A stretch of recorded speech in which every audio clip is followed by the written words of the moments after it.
nos vamos a ir a Lucas capítulo 18, en un encuentro que a mí me llama poderosamente la atención, porque yo creo, hermanos, que cualquiera de nosotros que hubiese estado ahí, hubiésemos corregido al Señor y le hubiésemos dicho: Señor, estás perdiendo una gran oportunidad, así no se predica el Evangelio, Señor. ¿Cómo haces eso? Si lo tuviéramos al Señor hoy día en muchas de nuestras iglesias y lo traemos a predicar el Evangelio y hace esto, muchos lo echarían. Dirían: ¿sabes qué? Con vos así la iglesia queda vacía. ¿Cómo vas a hacer esto? No es la expectativa y la meta que tiene nuestra iglesia. Y dice: cierto hombre prominente, versículo 18, Lucas 18, 18. Estoy leyendo la versión de las Américas. Cierto hombre prominente le preguntó diciendo: Maestro bueno, ¿qué haré para heredar la vida eterna? Jesús le respondió: ¿por qué me llamas bueno? Nadie es bueno sino uno solo, Dios. Le voy a pedir si me pueden cambiar esto. Se me baja. Algunos de los chicos, por favor, lo tengo. Sí, ahí está. Si no, lo tengo así.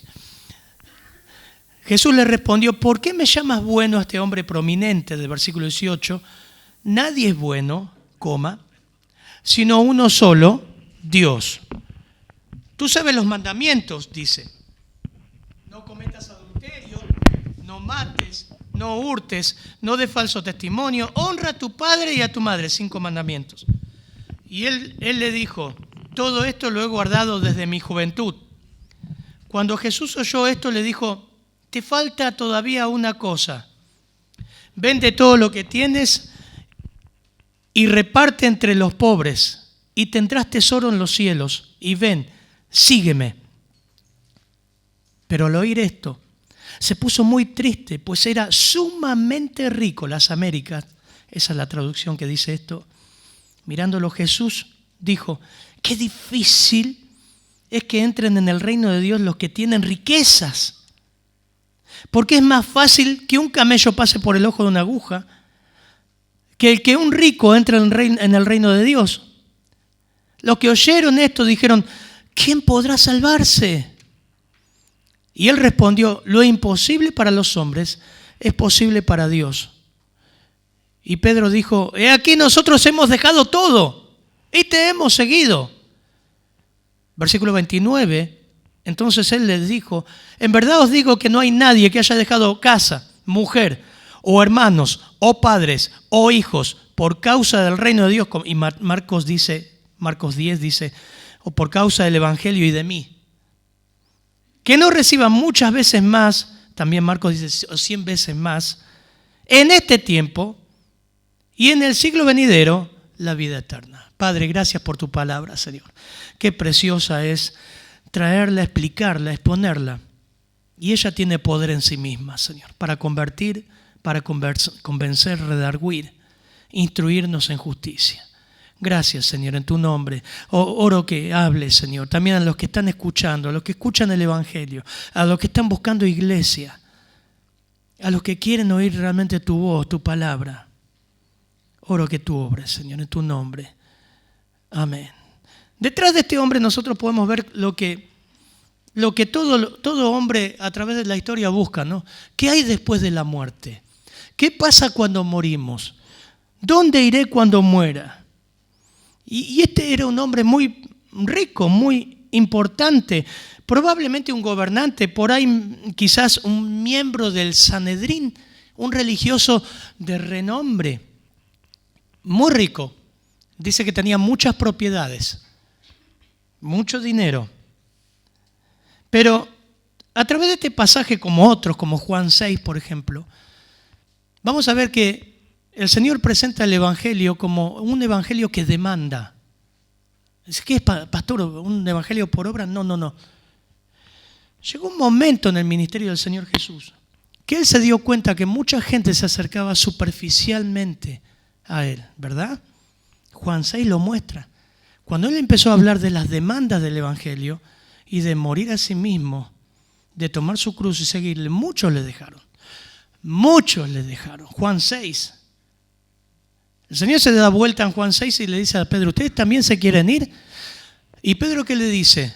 Señor, ¿a quién iremos? Tú tienes palabra de vida eterna. El Señor muchas veces frustró a muchas personas que se acercaron. Muchas personas que se acercaron con una fe superficial terminaron defraudados. Miren Juan 2, el Evangelio según San Juan, capítulo 2, versículo 23 al 25. ¿Cómo cambia esto hoy la idea de nuestros ministerios y en nuestras iglesias? Y también enfocar quizás a una persona, o vos que te estás acercando y dices, me quiero acercar al Señor. Bueno, tenés que escuchar este mensaje y ver las demandas del Evangelio. ¿Qué es lo que dice el Evangelio verdadero acerca de nuestra fe y nuestra condición delante de Dios? En Juan capítulo 2, versículo 23 al 25, dice, estando en Jerusalén, ¿quién? Jesús, miren el contexto, en la fiesta de la Pascua, muchos creyeron en su nombre. ¿Qué nombre? El nombre de Jesús. San Juan 2, 23. Viendo las señales que hacía. Este texto lo hemos hablado muchas veces cuando estudiamos el Evangelio en la iglesia. 24. ¿Quién lee hoy? ¿Quién colabora con la lectura? Avi, por favor. Versículo 24. Leo otra vez el 23. Estando en Jerusalén en la fiesta de la Pascua, muchos creyeron en su nombre. Amén. Esto da gozo, ¿no? Decir, muchos creyeron en su nombre. Amén. Buenísimo. Ahora miren el 24. ¿Qué dice el 24? Pero Jesús mismo no se fiaba de ellos porque conocía a todos. Jesús mismo no se fiaba de ellos. Y la causa era que conocía a todos. A diferencia de cualquier pastor de carne y hueso, aunque estamos hablando acá de un Jesús de carne y hueso, 100% hombre y 100% Dios, pero Jesús en su facultad divina conocía el corazón. Yo no conozco el corazón, pero Él sí. Y dice que no tenía necesidad de que nadie le diese testimonio del hombre, pues Él sabía lo que había en el corazón del hombre. Y ahí lo que está diciendo es que muchos creyeron en su nombre, pero Jesús no creía en ellos. No se confiaba en ellos, porque Él sabía que había una fe superficial. Esa gente creyó viendo las señales que hacía. Ahí está la clave. Estudia ese pasaje en tu casa.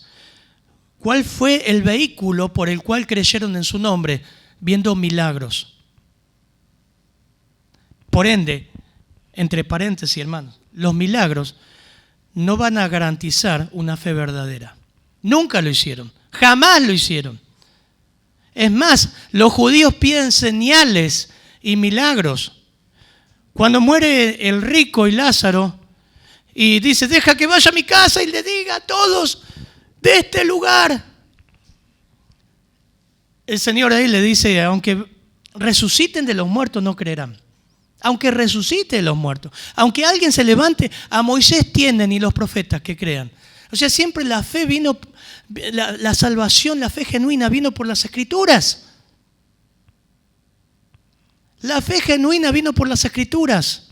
Esta gente creyó por milagros. Bueno, volviendo, lo que les quiero decir, en estas 4 verdades que veremos hoy, siempre Jesús desestimó, desencantó, desilusionó la fe superficial. Por eso en Lucas 13:24 dice, esforzaos por entrar por la puerta estrecha, porque os digo que muchos tratarán de entrar y no podrán. Después que el dueño de casa se levante y cierre la puerta y vosotros estando fuera, comencéis a llamar a la puerta diciendo, Señor, Señor, ábrenos. Lucas 13:25. Él respondiendo dirá, no sé de dónde son. Señor, ábrenos. Entonces comenzaréis a decir, comimos, bebimos en tu presencia, enseñaste en nuestras calles, o sea, te conocimos. Y Él os dirá, os digo que no sé de dónde sois, apartados de mí, todo lo que hacéis iniquidad. Fe superficial. Mateo 7:13, entrad por la puerta estrecha. Ese era Lucas 13, Mateo 7:13, porque ancha es la puerta y amplia es la senda que lleva a la perdición. Muchos son los que entran en ella, porque estrecha es la puerta, es muy, muy angosta la senda que lleva a la vida. y pocos son los que la hallan. ¿Por qué habla de estrecha, esforzar? No habla de que tenés que portarte bien o hacer cosas para ser salvo. La salvación es por gracia, por medio de la fe. Y esto no de vosotros, es regalo de Dios. Pero cuando habla de estrechez, habla de un costo, y en el marco, en el contexto, habla de que entras apretado sin nada, desnudo, sin tu orgullo, sin tu ego, con mucha renuncia, con mucha humillación entras a la salvación. Y eso es un punto donde Dios te humilla de tal manera que te desnuda. No podés confiar en nada, solamente en su gracia. Y mirar su mano, como vimos en la adoración, que como un perro lame la mano a su dueño. Quedás en ese estado. Eso es la estrechez. La puerta ancha es la que no tiene ningún costo. Vení a hacer una oración por Jesús y ya está. No te hablan de tu estado, no te habla de quién es el Señor, el curios. Fácilmente entra a la puerta y todos son salvos. Eso no fue lo que predicó el Señor. Realmente fue terrible el Evangelio y llevó al punto de la humillación de la persona, como lo ha hecho en nosotros en algún momento, de ver nuestra miseria. Por eso la primera verdad que vamos a ver en esta mañana dice que la primera verdad en cuanto al Evangelio, en acercarte a Dios, en ser salvo, no se trata de tu sinceridad y de que busques a Dios. ¿Cómo es eso? Cierto hombre prominente le preguntó diciendo: Maestro bueno, ¿qué haré para heredar la vida eterna? Jesús le dice: ¿por qué me llamas bueno? Nadie es bueno sino solo uno. ¿Solo uno? ¿Quién? Dios. Miren, da 4 características de este hombre en su acercamiento a Cristo. Observen ahí el versículo. 4 características. En primer lugar, este hombre reconoció su necesidad de salvación. Estaba vacío. Estaba sin Dios, como dice Pablo en Efesios. Sin Dios, solos en este mundo. Era un hombre rico, era un hombre religioso, era un hombre que conocía la ley, pero aún así estaba vacío. Y reconoce su necesidad de Dios. No es malo eso. Es un buen inicio. Pero eso no le salva. No tenía esperanza en el cielo. Había hecho un montón de logros religiosos. No eran suficientes. Así que se acerca al Señor y dice: ¿qué tengo que hacer para ser salvo? Y yo creo que eso es la pregunta de cualquiera hoy día en la calle, o cualquier persona, o cualquiera internado en un hospital. ¿Qué tengo que hacer para ser salvo? Mostró esa característica. En segundo lugar, fue con urgencia. Por eso le digo, hermano, esto es un perfecto candidato. Perfecto candidato. Imagínate que tenés esa persona que te dice: Elizabeth, ¿qué tengo que hacer para ser salvo? Y Marcos 10:17 dice que corrió e hincó la rodilla delante del Señor. Eso habla de urgencia. Él vio una necesidad urgente. En segundo lugar, 4 características que muestra. En primer lugar, que la verdadera fe, la verdadera salvación, no se trata de tu sincera búsqueda de Dios. No empieza y termina ahí. Ni se trata de tu necesidad, ni de tu urgencia. Es bueno eso, pero eso no es suficiente. Es más, miren, se acercó a la persona indicada. No fue a una sinagoga, no fue a otro rabino, no fue a otro personaje prominente de la época que sepa teología. Fue a la persona correcta, se dirigió a la persona adecuada, fue a Cristo. Podría haber ido a un montón de lugares. En cuarto lugar, al dirigirse a la persona indicada, le dice: Maestro bueno. Algunos creen que él está reconociendo divinidad. La palabra es ágatos, y significa bueno en esencia o por naturaleza. Puede ser. Puede ser. Pero nuestro Señor tan sabio le responde, le dice, a ver, porque dice, maestro bueno, ¿qué haré para recibir la vida eterna o para heredar la vida eterna? ¿Qué haré? ¿Qué haré? ¿Qué haré? Y dice, ¿por qué me llamas bueno? ¿Por qué? Y con esa pregunta se cree que está guiando a esta persona a decir, ¿estás dispuesto a someterte en obediencia a esa persona que llamás bueno? ¿Por qué me llamas bueno? Uno solo bueno hay y es Dios. Es más, aclara, nadie es bueno. ¿No es esto una verdad en las Escrituras? No hay ninguno bueno. No hay nadie que haga lo bueno. No hay ni siquiera uno. Todos se han corrompido. No hay quien busque a Dios. Salmo 14. Romanos capítulo 3. Por cuanto todos pecaron, están destituidos de la gloria de Dios. No hay nadie bueno. No hay quien haga lo bueno. Dios es bueno. Y esta es una verdad que de entrada lo enfrenta a este muchacho gobernante, joven, rico, con muchas propiedades. Dice, nadie es bueno. Pero el Señor sabía lo que había en el corazón, ¿o no? Sabía con lo que le iba a salir. Escúchame, muchacho, no hay nadie bueno. ¿Por qué me llamas bueno? Si hay uno solo bueno, y es Dios. Ahí entra.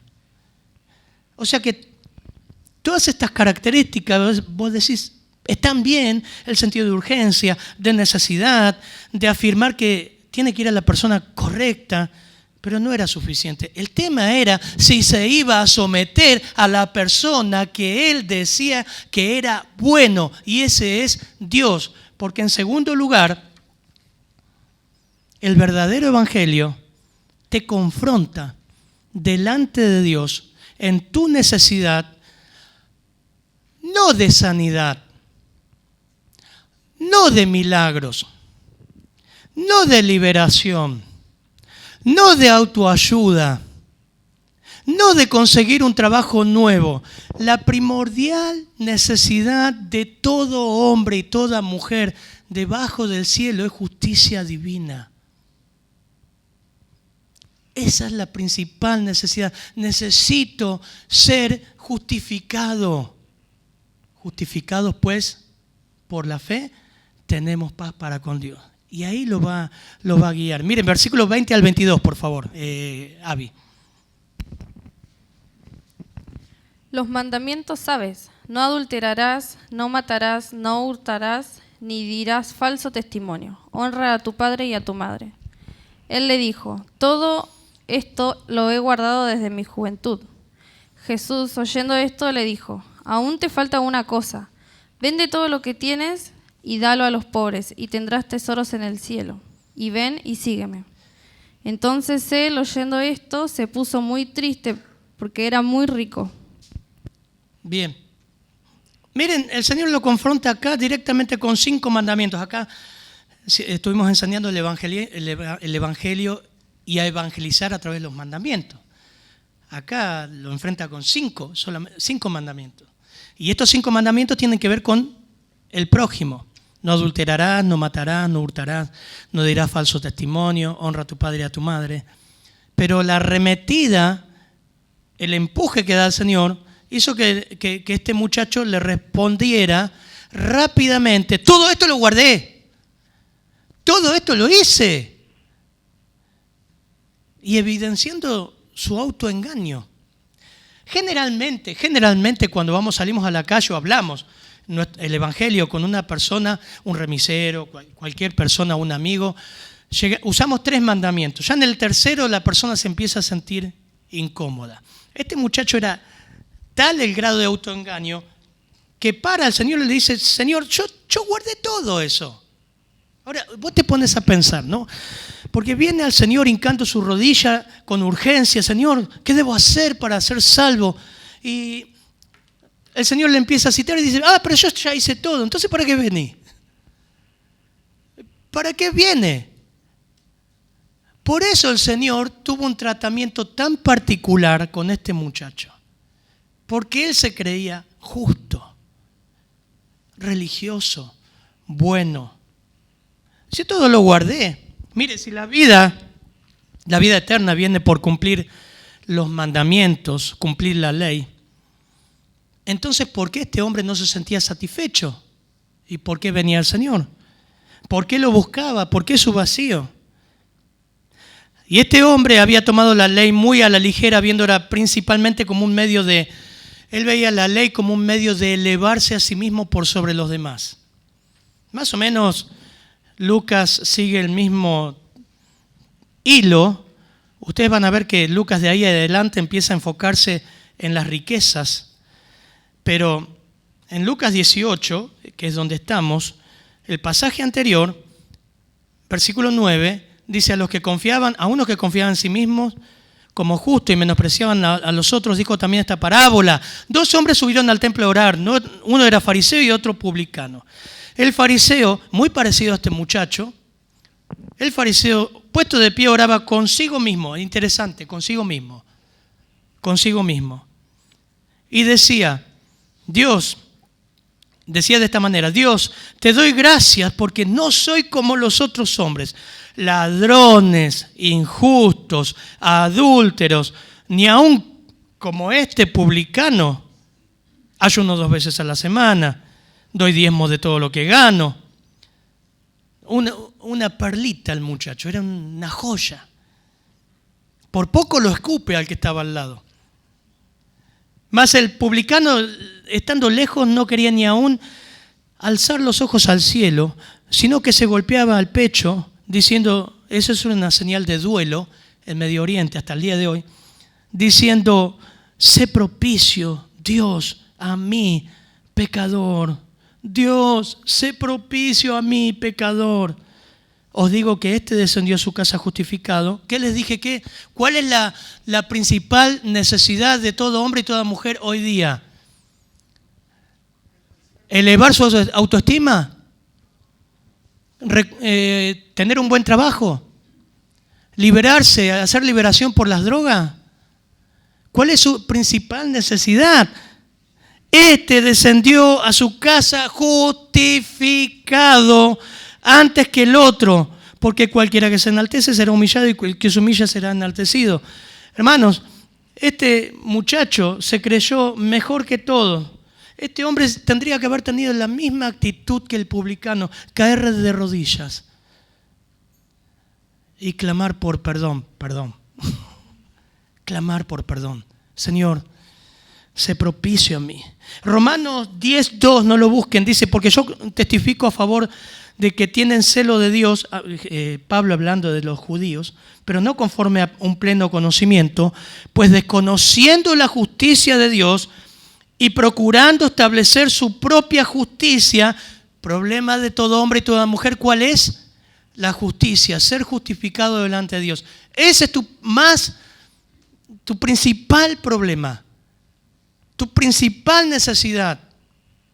La justicia, pues desconociendo la justicia de Dios, Romanos 10:3, y procurando establecer su propia justicia, no se sometieron a la justicia de Dios. Justicia, porque Cristo es el fin de la ley para justicia a todo aquel que en él cree. Amén. Esa es la principal necesidad del hombre. Y este hombre dijo, yo confío en mi propia justicia. Él recibió el tratamiento justo. Por eso el versículo 22 dice, bueno, te falta una cosa.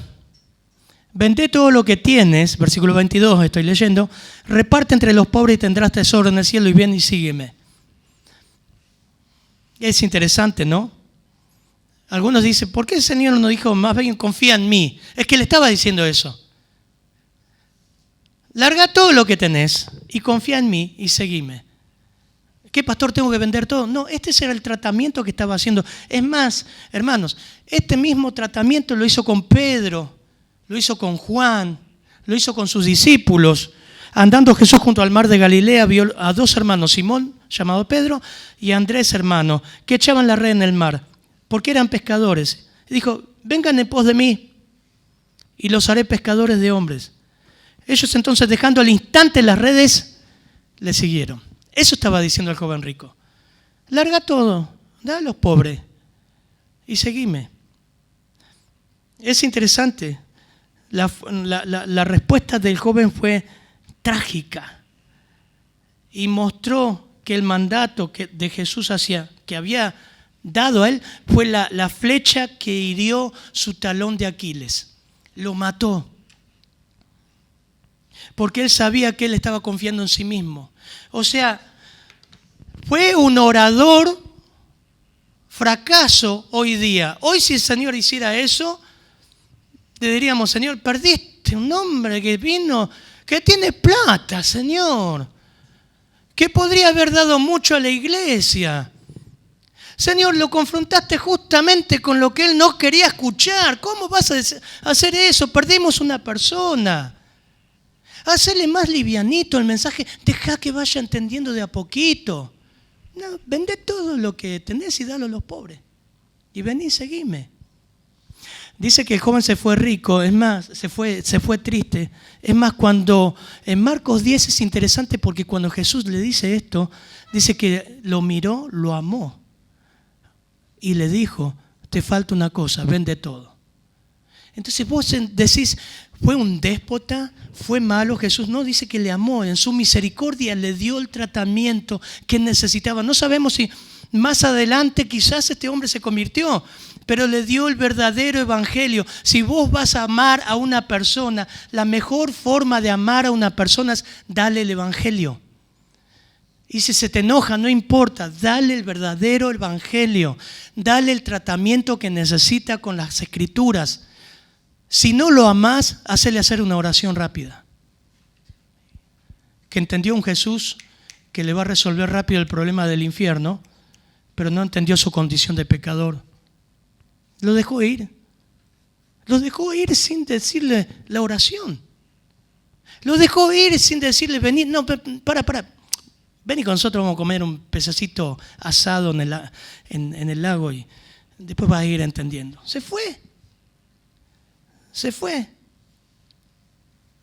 Esto nos enseña, hermanos, que en el Evangelio, el verdadero Evangelio te va a confrontar de una forma que te va a hacer sentir incómodo y te hace soltar el pecado. No quedás igual. El verdadero Evangelio te confronta de una forma que no quedás igual, te transforma. Todas las personas que tuvieron este tipo de confrontación con el Señor o los discípulos fueron Zaqueo. Bueno, podemos seguir la lista. Fueron transformadas. Es más, ni necesitó el Señor decir, Zaqueo, yo sé que sos un ladrón. Cobrás los impuestos 5 veces de lo que Roma te pide. Sos un corrupto, andá a devolver todo eso y después vení acá. Yo no voy a tu casa así. El Señor fue, pero el Espíritu de Dios mostró en Zaqueo su pecado y salió de él. Señor, se puso de pie. Todo lo que he robado esta noche, todo lo que he robado, lo voy a devolver cuadruplicado. Eso es un arrepentimiento que surgió de él. El verdadero evangelio produce una transformación tal que no sos el mismo y luchás con el pecado toda la vida. Toda la vida hasta que el Señor venga. En tercer lugar, mirándolo, Jesús le dijo, versículo 24, qué difícil es que entren en el reino de Dios los que tienen riqueza. Yo creo que el Señor fue acá, usó su sabiduría eterna para entrar ahí en los discípulos y en los que lo oían y en nosotros también.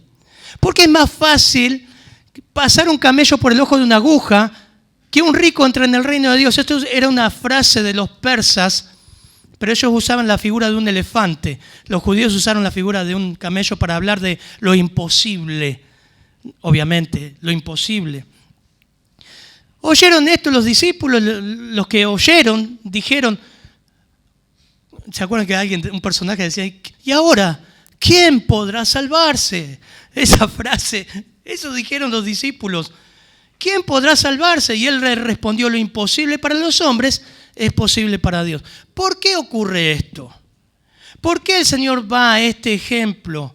¿Por qué dice que es difícil que entren en el reino de Dios los que tienen riqueza. Porque usted me va a decir, pastor, yo conozco un montón de personas de dinero que son cristianas. Pastor, Nicodemo era rico. Pastor, había mujeres ricas que servían al Señor. ¿El Señor se está contradiciendo acá? No. La teología judía exaltaba la riqueza y decía que la ruta o la venida al cielo era el dinero. Una persona que estaba sana y con dinero era salva. Dios le abría la puerta del cielo. El dinero era símbolo de la bendición de Dios, ¿entiende? Símbolo de la bendición de Dios. Miren Job, hoy Marcos citó Job, los amigos como lo critican. Enfermedad y pobreza eran símbolos de la no bendición de Dios. Es interesante, ¿no? Porque la forma que el Señor eligió de venir al mundo era pobre. Y Lucas revela que los personajes que rodearon al pesebre y al nacimiento del Señor eran pobres. Y ese pensamiento está siempre en nosotros. Los judíos tenían este pensamiento. Por eso decían, ¿quién puede salvarse? Para ellos un rico tenía el cielo ganado. Riquezas eran sinónimos de aprobación divina. Dígame si no ocurre eso hoy día también. Che, esta iglesia podría tener más cosas. Podría tener un piano así. Es pobre. Algo pasa. ¿Por qué no pueden tener más gente sustentada? Mejor pintada la iglesia. Un micro para traer personas. O si no tenés dinero, no tenés fe. El Señor estaba pateando la teología judía acá de esa prosperidad que ellos creían. ¿Quién podrá salvarse? Y probablemente razonaron de este modo: lo que Jesús dijo en cuanto a los ricos vale para todos. O sea, ya sean ricos o no, para el judío que era pobre, él pensaba que si se hacía rico, Dios tendría un mayor favor con él. Esa era la teología que ellos manejaban. Por eso el versículo 26 ustedes leen ahí. ¿Y entonces quién puede salvarse? Nadie, porque si nosotros queremos ser ricos para heredar, y el Señor dice, no es así. No es así. Lo imposible para los hombres es posible para Dios. Porque el dinero, hermano, o si estás escuchando esto, no te lleva al cielo. Con el dinero no podés comprar la salvación. Con el dinero no puedes comprar el favor de Dios. Luján tiene piedras en su base donde familias acaudaladas argentinas han dado para la basílica en ofrenda para pagar, tiene una forma, las indulgencias para pagar por la eternidad de sus amigos y sus familiares. Ellos creen, y los católicos creo que todavía siguen creyendo eso. Y la oración por los muertos. Justamente eso es lo que el Señor dice, no es así. No es así. Así que, miren, en primer lugar, la primera verdad que vemos en cuanto al Evangelio es que esta persona debía reconocer su bancarrota espiritual. Que todo lo que sabía de la ley, todo lo que él creía haber cumplido, no le servía. Que necesitaba ser confrontado con la verdad de Dios y del Evangelio. Por eso Lucas 18:14 dice, os digo que este descendió justificado, pero aquel no, porque todo aquel que se enaltece será humillado y todo el que se humilla será enaltecido. Y en tercer lugar, la tercera verdad que vemos y debemos recordar es que Dios nos salva a nosotros y no te salva por la religión que tenés, no te salva por tus obras, no te salva por tu posición económica, no estás más cerca de Dios por tener dinero, no se trata de eso. Y entonces Pedro dijo algo ahí, porque no le entraba. Versículo 28 al 30, por favor, hermana. Entonces Pedro dijo, he aquí, nosotros hemos dejado nuestras posesiones y te hemos seguido. Y él les dijo, de cierto os digo que no hay nadie que haya dejado casa, o padres, o hermanos, o mujer, o hijos, por el reino de Dios, que no haya de recibir mucho más en este tiempo, y en el siglo venidero la vida eterna. Amén. Pedro, siempre tan impulsivo, ¿no? Yo creo que ahí dice, pero Señor, nosotros dejamos todo. Y te seguimos, tengo la red, el tramallo y la caña de pescar colgada en mi galpón. Y te seguimos. Qué hermoso cómo responde el Señor. Miren, yo les digo, muchachos, todos los que han dejado casa, mujer, hermanos, pero no solamente los discípulos. Está hablando de todo creyente que eligió al Señor. Todo creyente dijo, ¿sabes qué? Todo lo que yo tenía para mí es basura, como dijo Pablo. Es estiércol. Utilizó una palabra fuerte ahí. Para mí Cristo es todo. Bueno, recibirán muchas veces más en este tiempo y en el siglo venidero, como estamos viendo de Apocalipsis, la vida eterna. Y nosotros, Mateo 19:27 es interesante porque dice, entonces Pedro le dijo, aquí nosotros le hemos dejado todo y te hemos seguido. ¿Y qué recibiremos? Yo creo que se puso así. ¿Y qué recibiremos ahora? ¿Saben qué, hermano? Ellos, todo creyente que ha sido leal al Señor, el Señor no es ingrato. Porque el creyente leal ha elegido la perla de gran precio y la escondió.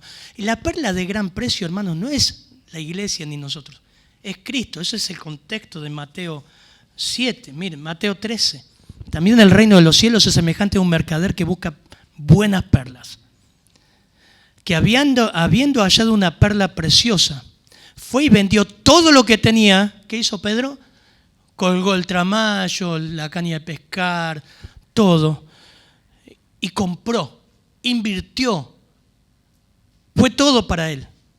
Entonces él le dijo, la verdad os digo que nadie que haya dejado casa o mujer o hermanos o padres o por la causa del reino de Dios no reciba muchas veces más o 100 veces más en este siglo y en el venidero la vida eterna. Marcos 10 dice, en verdad os digo, no hay nadie que haya dejado casa, hermanos o madre o padre o hijos o tierras por causa de mí y por causa del evangelio, aclara Marcos 10, 29, que no recibirá 100 veces más ahora en este tiempo casas, hermanos, hermanas, madres, hijos. Esto aclara Marcos 10, 30. Y tierras junto con persecuciones y en el siglo venidero la vida eterna. Por eso es lindo complementar los evangelios. Reciben bendiciones espirituales de parte del Señor, los que son leales a Él. Proverbios 15, 16 dice, mejor es lo poco con el temor de Jehová que el gran tesoro donde hay turbación. Mejor es la comida de legumbres donde hay amor que de buey engordado donde hay odio. 1 Timoteo 6, 6, estas son las verdades que dijo el Señor. Pero gran ganancia es la piedad acompañada de contentamiento. Porque nada hemos traído a este mundo y sin nada nos podremos sacar. Así que teniendo sustento y abrigo, estemos contentos con esto. Porque los que quieren enriquecerse caen en tentación y lazo y en muchas codicias y necias y dañosas que hunden a los hombres en destrucción y perdición. Raíz de todos los males es el amor al dinero, el cual codiciando algunos se extraviaron. Pero gran ganancia es la piedad acompañada de contentamiento, algo que el mundo no entiende. Romanos 16, 13 es interesante, porque cuando Pablo se despide de esta preciosa carta, llama la atención a quien saluda. Dice, saluda a Rufo. Usted dice, ¿quién era? ¿Un perro? ¿Quién es Rufo? Esos nombres que aparecen en la lista, pero son preciosos de estudiarlo. Saluda a Rufo. Pero es una persona, es un hermano, escogido en el Señor.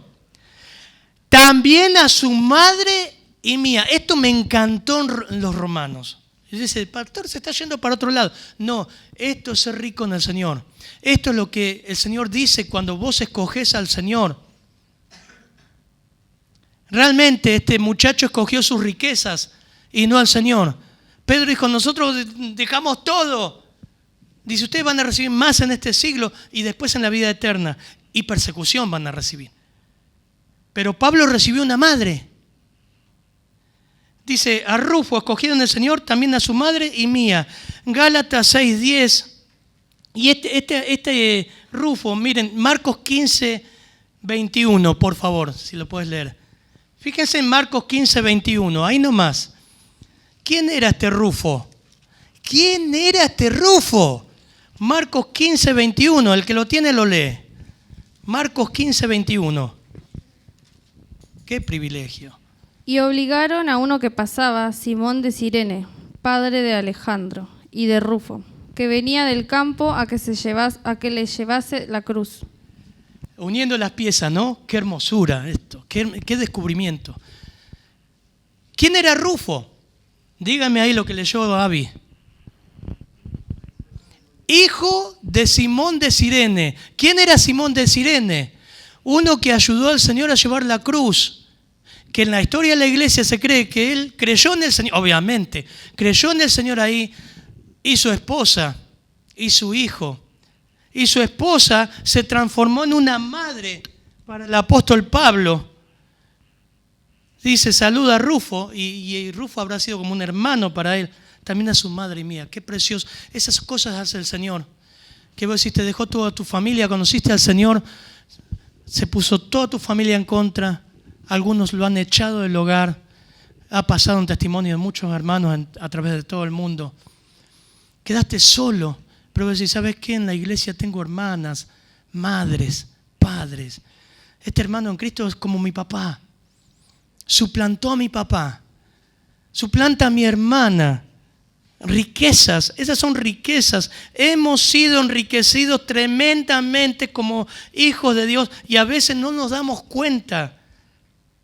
Dios nos ha dado anticipos de la vida eterna y lo podemos ver ahora. Poseemos ahora la luz que sobrepasa todo entendimiento, Filipenses 4:7. Tenemos un gozo inefable y glorioso, 1 Pedro 1:8. Tenemos la iluminación del conocimiento de la gloria de Dios en la faz de Jesucristo, 2 Corintios 4:6. Tenemos el amor de Dios que ha sido derramado en nuestros corazones por el Espíritu Santo, Romanos 5:5. Y tenemos lo que finalmente cerramos acá, Salmo 73, acompáñenme a Salmo 73, versículo 21. Tenemos la expresión que puede decir Asaf en el Salmo 73. Cuando mi corazón se llenó de amargura, Salmo 7:3, 73, 21, en mi interior sentía punzadas. Era tan torpe yo y sin entendimiento. Era como una bestia delante de ti, porque tuvo envidia de los pecadores viendo cómo progresaban, ¿se acuerdan? Sin embargo, yo siempre estoy contigo. Tú me has tomado de la mano derecha. Ha sido un caminar de toda la vida. Asaf dice esto. Con tu consejo me guiarás. Amén. ¿Ha sido esto su experiencia, hermanos? Díganme algo. ¿Sí? Con tu consejo me guiarás. Y después me recibirás en gloria. ¿A quién tengo yo en los cielos sino a ti? Y fuera de ti, ¿qué dice? Nada deseo en esta tierra. ¿Qué escogió este joven?